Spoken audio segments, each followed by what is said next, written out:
specialized and that will be deployed for the purpose. The kind of arms NSCDC civil defenders so deployed in those schools without an insight on early information on the preparedness of what these guys are armed with before they approach source school. So they still need that collaboration with volunteers, organizations that have specialty country, so that they will be the bridge for them, early bridge for them to be able to protect or to be ready for the attack that is coming into that institution. Well, as far as I'm concerned, it is a very laudable idea.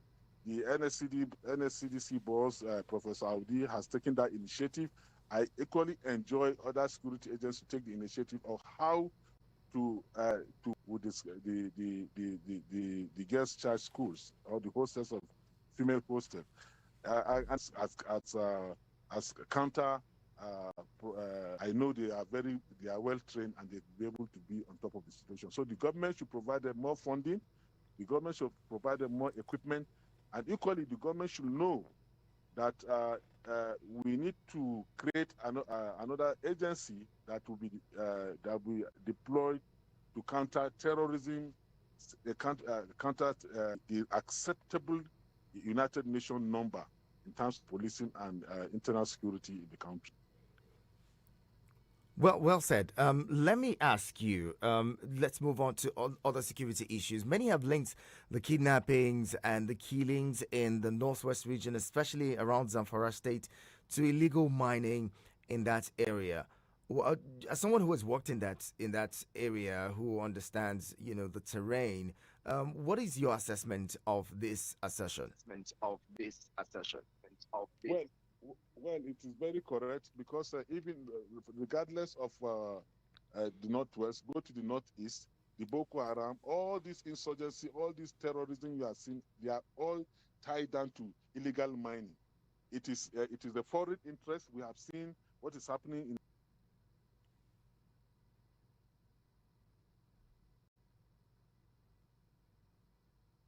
in plunder. So, like you rightly put it, what is happening is tied down to illegal mining, exploitation, taking away our resources. The governor has done it now, has did it for abolishing all sort of illegal mining. In fact, mining entirely, the entirety of it, should be stopped, should be banned in the country until the agencies and the government are prepared to go into mining and provide enough security in our border. Now, although I will give it to President Bola Ahmed Tinubu.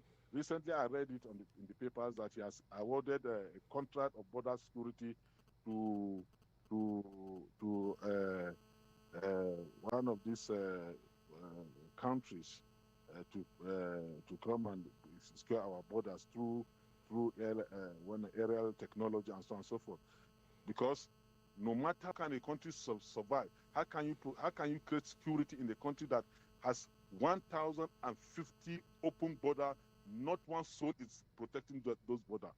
And you see the influx of all sorts of people coming into the country in the names of headers and so on and so forth, machines, riders coming into the country anyhow and going out of the country as if Nigeria is not a sovereign national state.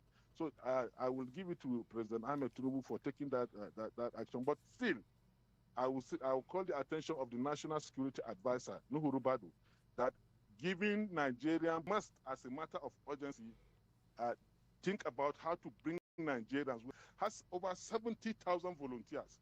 Can't you deploy such people to go and take care of your border? We equally have the technology.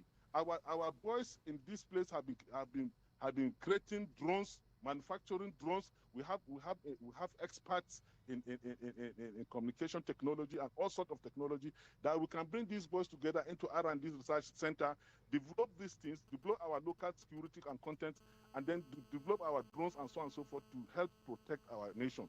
For giving out our border security to another nation is actually endangering our national security.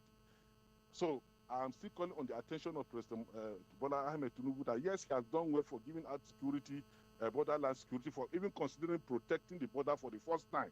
Our over 1,050 borders. The only president has thought of that. During President Muhammadu Buhari, we sent such proposal to him, but it fell on the deaf ear. No action was taken. We haven't approached Bola Ahmed Tinubu when he gave out this thing. But we are still saying it is endangering our national security. The National Security Advisor should take note of this and should try to call a conference of security organizations, volunteers in Nigeria, so that we try to harness the best intelligence personnel, people that are having the work to contribute to their quota in the security and prosperity of Nigeria. Because without security, there's no prosperity in any nation. Without security, we can't do business. Without security, the nation cannot move forward. And since President Ahmed Tinubu has said it, that is here to actually take Nigeria to the next level, then we should tell him that, we should be able to tell him that he cannot succeed without procuring 100% security in those porous areas, like the borderlines, 1,050 borderlands that are Oman should be properly secure, and by Nigerians, not by foreigners, because we are selling ourselves out.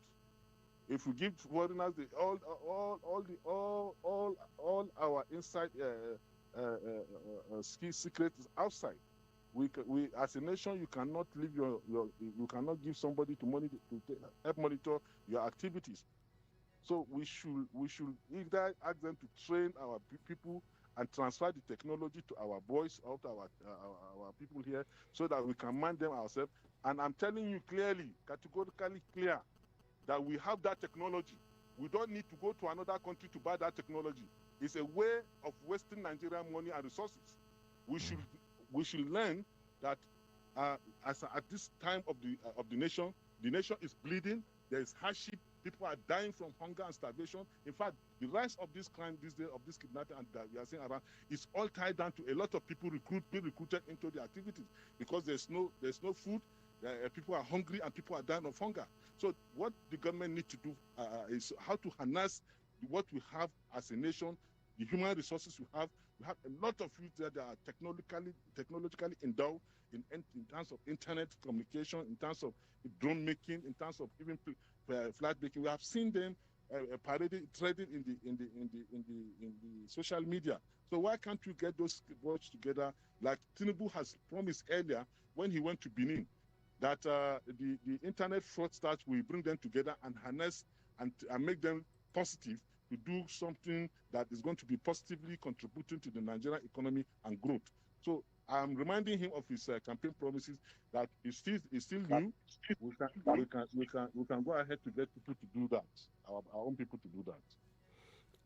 Now, Dr. Lee, let's talk a little more about this whole issue of you mentioned Niger Republic and what's going on there.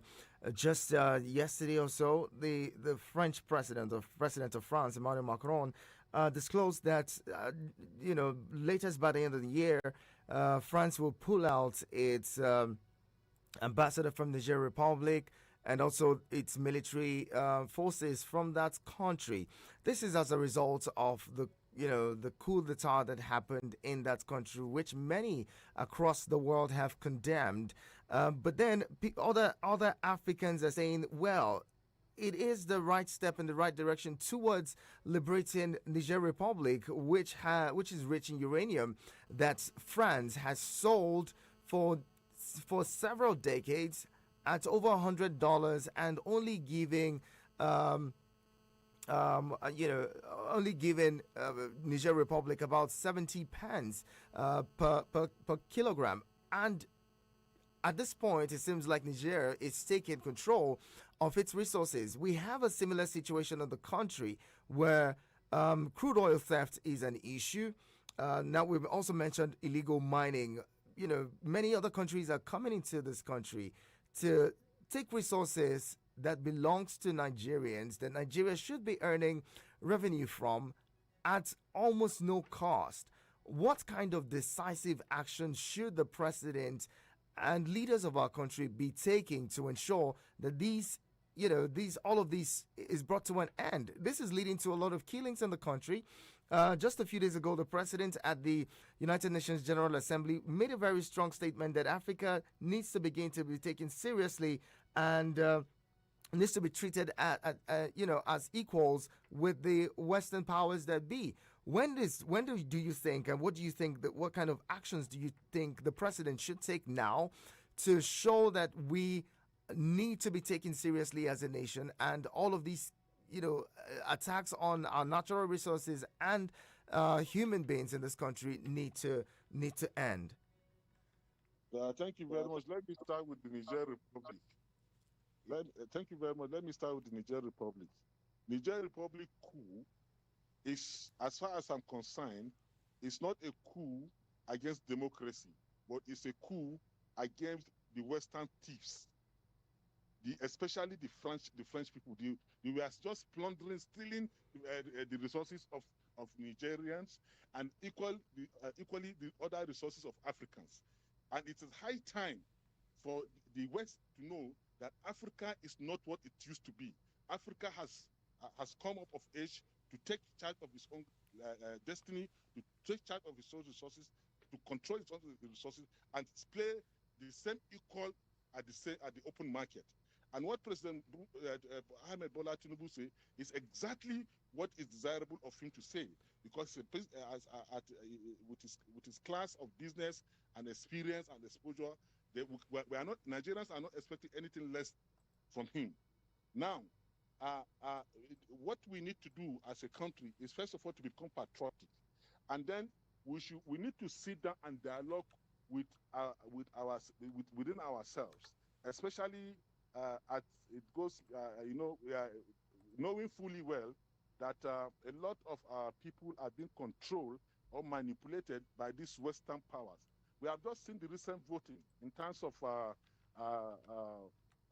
racism, where America, France, and the rest and the other European countries refuse to vote against racism and discrimination. So, and they are the one propagating and campaigning to us about human rights and whatever they are saying, and democracy. Now they are still not voting out racism. This is to show you that these guys just show us that they are friends from one hand, and they only need an opportunity where they are going to plunder and steal our resources. So we have nationalized our resources earlier. I think we need to go back to the drawing board to see how we can actually nationalize all our resources. And all these foreign companies that are in Nigeria, we need to go back to our drawing board and see how we can arrange the understanding between us, especially Chinese that are influxing Nigerians, entering all our local villages and exploiting, stealing our mineral resources. It is very bad. Now we have people in this country that we call leaders. We say we have gone to school. Some of them have gone to the school in Europe, and what are they replicating in Nigeria? What is the essence of you been to school? When a minister in Nigeria will say he has signed a contract with Chinese in Chinese writing or language that he didn't understand, he just append his signature on it. He is not even ashamed of himself to tell us that as the minister. It is high time we stop being irresponsible to our nation. We have over 200 million people. We need to think of the lives of these people. We need to place high premium in the lives of Nigerians. It is high time our leaders know that Nigerians are watching them. We are watching them, and we are very loyal to them. So let them not go the way other African countries are going now. We must, as a matter of urgency, come to show that love to our people. Tinubu has started it. He has said we must play equal in the same market, which is a very good step for him. And I applaud my president for that. I'm proud of him for that. And I'm telling his ministers or his cabinet members that they should toe that line. They should not in any way betray the trust our president has given to them. In terms of this palliative, a lot of people now that have been giving palliatives, the governors that have been giving palliatives, some of them have been buying houses using this palliative money. The palliatives don't even reach the people. So and people are hungry, and every hungry man is an angry man.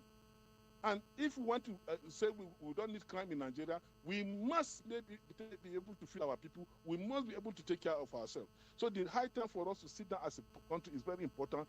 Our Eastern brothers are there agitating, killing our military men, killing our police for being for nothing for nothing's sake, just because they are, some of them are puppet of the West.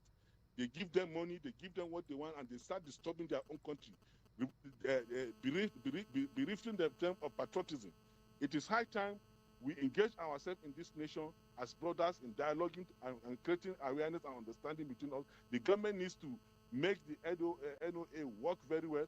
People, NGOs, volunteers should be put together and organized, and they must create some certain funds level that will be funding this organization to propagate the ambas of peace, of unity in this country.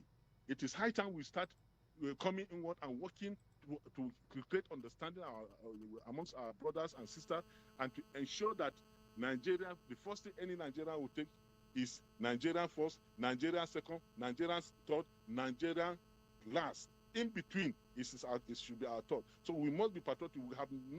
We cannot be less than being completely patriotic to our nation. We must think of what to contribute to our nation. It is high time we stop thinking of what the nation is going to give us, but let's think what we as people can contribute to our nation. Nobody can come and make Nigerians work for us.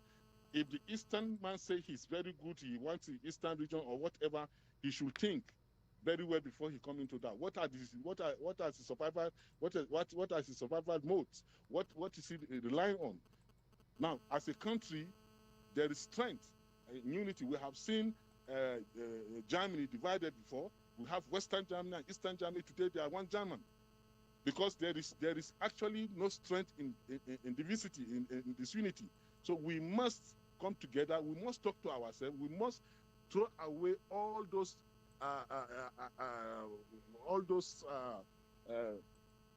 negativity about our relationship with ourselves, so that we can move this country forward. It is very important. All right.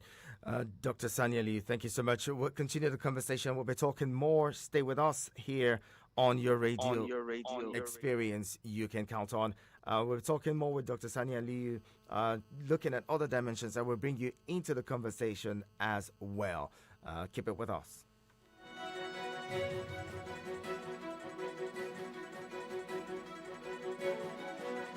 Eagles 102.3 Abuja. Yanga Lotto don't come. Come chop better prices every day with only 100 naira. I know they want you. Every day, people get chance to win bone straight hair, iPhones, Samsung phone unko, iPad, laptops, TV, and many orishi them for 100 naira. In Kechi, where you day. Yet Sunday, where that's your 100 naira change. Oga Yanga don't come. Yanga Lotto don't land with just 100 naira. If it be you, play Yanga Lotto today. Yanga Lotto, do Yanga. Oga Yanga, madam, make we do the Yanga. Like say we chop in Maka, brother, waiting with the matter. Won't you make it Yanga? Yanga Lotto, which come chop it Yanga. Please listen to these.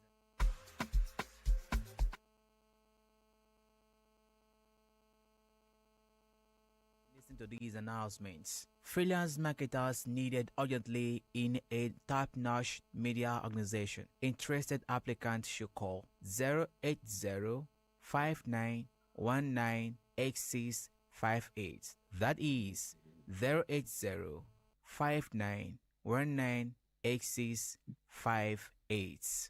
Thank you. Eagles 102.3 Abuja.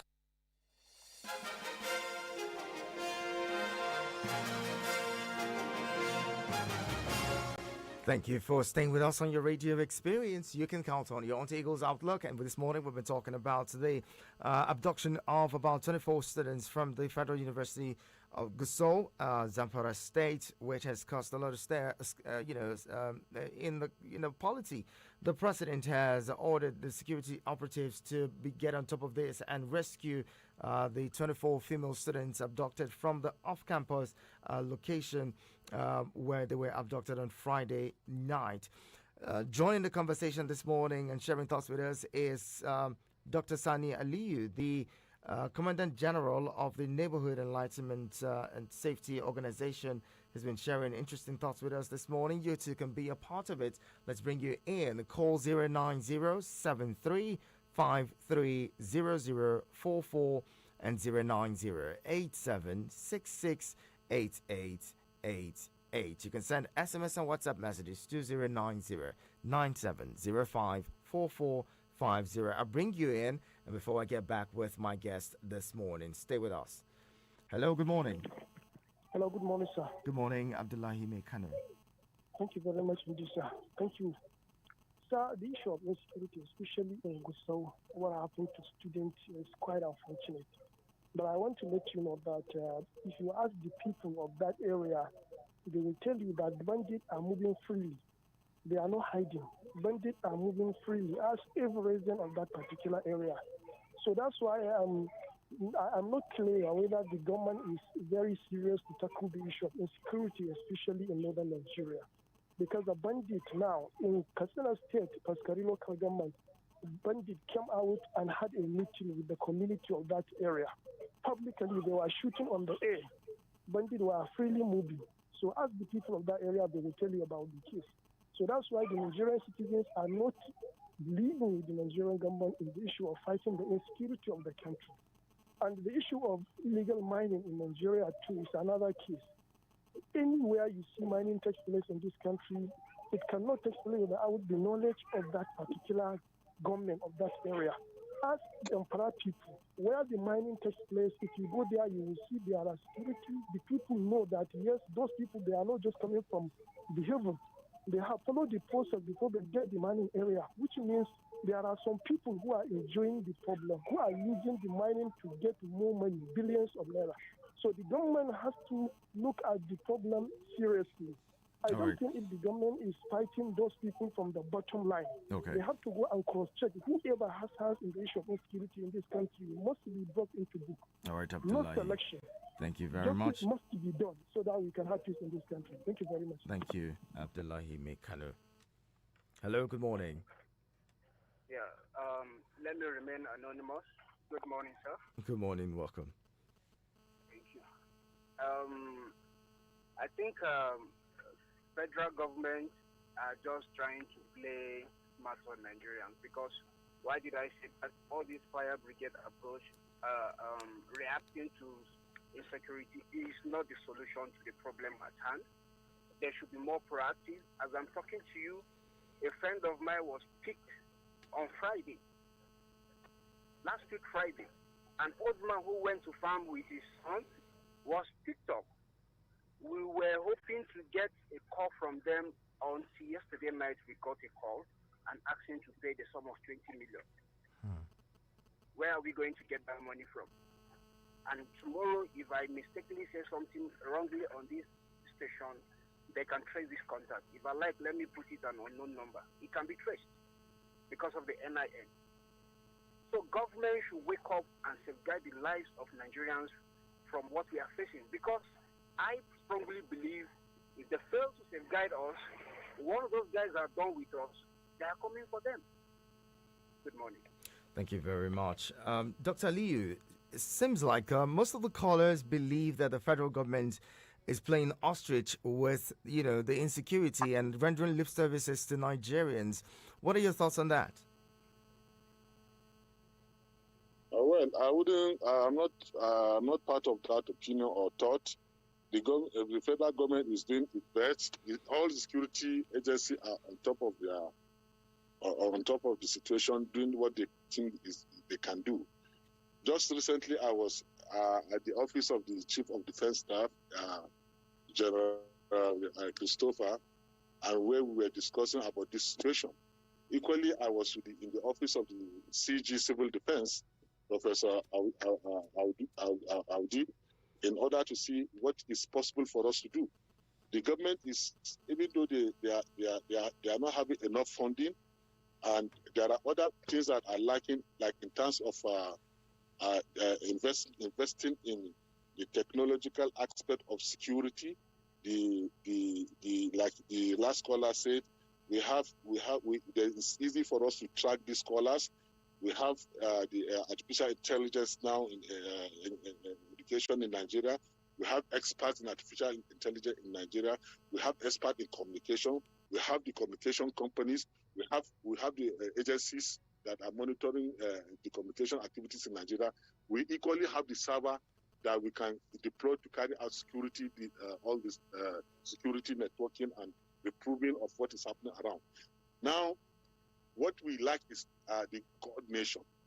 We have a new national security advisor to the president in the person of Nuhu Rubadu, and I will use this program to as again calling his attention that there is the need for him to harmonize all this together, so that we will find a pathway.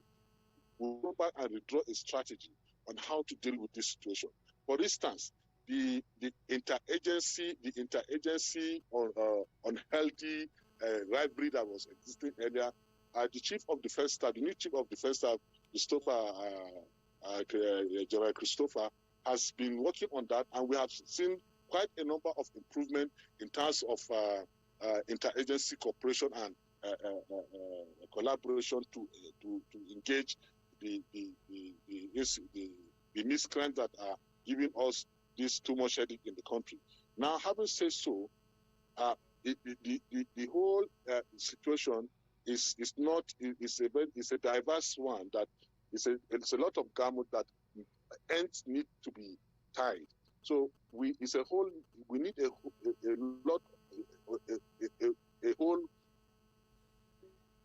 will I say, overhauling of the strategy, so that at the end we will get the best way out of this situation, security quagmire that have been bothering us for over a decade now. And like I said again, it is easy to deal with this situation if we are able to bring these youths that are experts in all this field together and create a national research and development center where government is going to fund.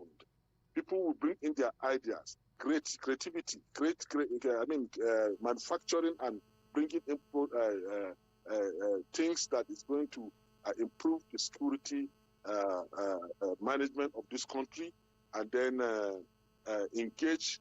By the time you engage a lot of youth in doing so, you are creating jobs from one angle, and most of these crimes are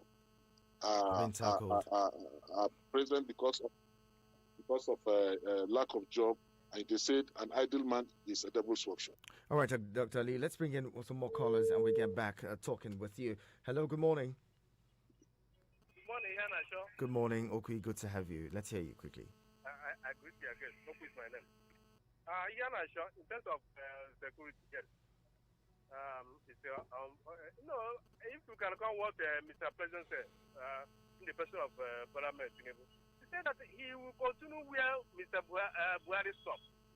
You see? So, all this continue, if you see a dead body, you carry a stick, naka. It's unfair because there's no more life on him or her. So, what am I trying to say? Nigerians, if you want to get back your country, reject APC. Are you hearing me? I can hear you loud and clear. I can hear you. Please, Nigerians, which are the youth, priest and priest, old man of 70 years, 80 years. Okay, we're discussing the security situation in the country. I appreciate you calling in and sharing your thoughts. It's what I'm trying to say. But do not cast aspersion on any institution. Do not cast aspersions on any political parties, please. Let's not do that. Thank you so much. Thank you very much for calling. I'll bring in this call and get back with my guest shortly. Hello, good morning. Good morning. Good morning. Good morning, Aldo Noja. Good to have you. I welcome our guest to this meeting. Sir, we security experts, we have advised the government to weigh out. All what you are saying is correct. But in Nigeria, what we need in Nigeria now is not those situations. You see, we security experts, we have told the government. You see, Nigeria police, they are not trying to fight insurgency. They are not trained to fight insurgency. Insurgency war is a guerrilla war. Army will go and fight them in the bush and go back to barracks. Police will go and fight, attack them in the bush and go back to barrack. These people occupy bush. The people to fight insurgency, they call them special force. Go to Iran. They have a special force. That's why you can't stay to any forest in Iran and attack anybody. Look Niger here. Look Chad here. Look Cameroon here. They have a special force. A special force, they are fight inside forest. A special force, they stay inside forest and fight these people out of forest. You know, say goat and lion can never stay in one room. We have advised Nigeria to form a special force right from a Buhari time. Nobody answers. Nobody answers. How did you form a special force? Bring a young man from Nigerian Army, young man from police, young man from Navy, Air Force, and take them to Jaji. We have a retired general, two retired general where they train as a special force. Efe Jirika is there, General Angwe is there. Carry them, go to Jaji and train these people for 6 months. Deploy them to bush. A special force. Their barrack is in the bush, not outside. Okay. If you are talking about Nigeria police, Nigeria army, we have best army in the world in ground fighter. That's why they are trying and fighting insurgency. Best police intelligent in the world, we have it. That's why they are trying. It's not the duty of them. Thank you. Thank you very much. God bless Nigeria. Appreciate Thank you you calling in, sharing your thoughts. Now, Dr. Ali, I would want us to merge this question, this next question, with what Elder Onoja has just said. You're listening to Elder Onoja and the Special Forces, but because it seems like the people seem not to trust the security operatives, and as such, they're not giving credible intelligence to the security operatives, considering the systemic support that they're giving to the seeming trust that they have even in their kidnappers and the terrorists, where they call them to meetings and even go as far as to banning them, giving them traditional tattoos and paying taxes to them just so that they don't get attacked. But we don't see them doing the same with the security operatives. What do you think is the reason for this breach in trust? Well, for me, I would say it's a survival mode. I would say it's a survival mode. When the Hausa man said, I was speaking power, you stylishly turn it into a joke. So it's a survival mode. Now, talking about what the elder man was saying there, this is what we stand for. This is what we have been campaigning for. This is what we have been talking about. For instance, the Boko Haram situation in the Northeast wouldn't have gone. The fight wouldn't have gone this way. The degrading level they are now, without the involvement of NESO, Neighborhood Enlightenment and Safety Organization. We created the initiative of civilian JTF. About 89% to 90% of the civilian JTF members are NESO boys.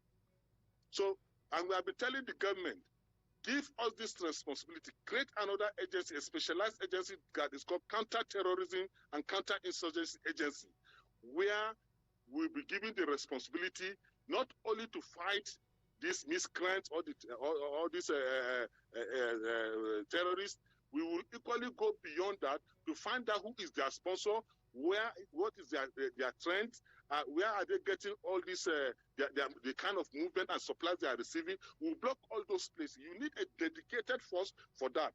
Because what is happening now, the military integrity of to protect critical government infrastructures and who again counter-terrorism force.